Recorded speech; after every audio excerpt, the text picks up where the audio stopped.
सजवलू बैठ के डोली में तू दूर चल गईलू हमरे खुनावा से ममिया सजवलू बैठ के डोली में तू दूर चल गईलू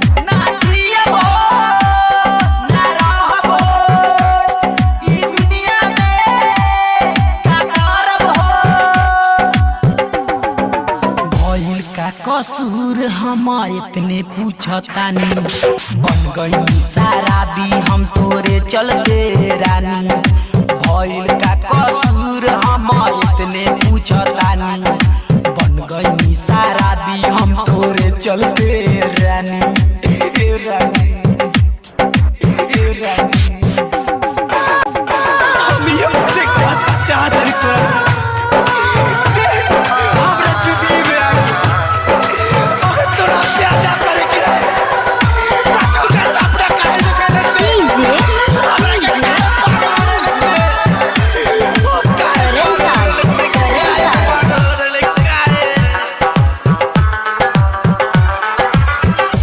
वियोगे में देहिया जरे केहू केहू से ना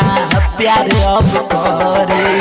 विरह वियोगे में देहिया जरे केहू केहू से ना प्यार अब करे दिल टूट गइल सब लुट गइल दिल टूट गइल सब लुट गइल नाही यार सुना हमरा तू त खानी हम तोरे चलते रानी ते तो हमर कसम खइले माथा पर हाथ धके ते काहे भुला गए बोला काहे भुला गेल तू सात जन्म जिए के तू कसम खइले रही माथावा पर हाथ धके किरिया तू कइलू राजा हिंदुस्तानी के तू दिलावा दुखइलू माथावा पर हाथ धके किरिया दुखइलू राजा हिंदुस्तानी के तू दिलावा दुखइलू ना सोइले खूब रोइले ना सोइले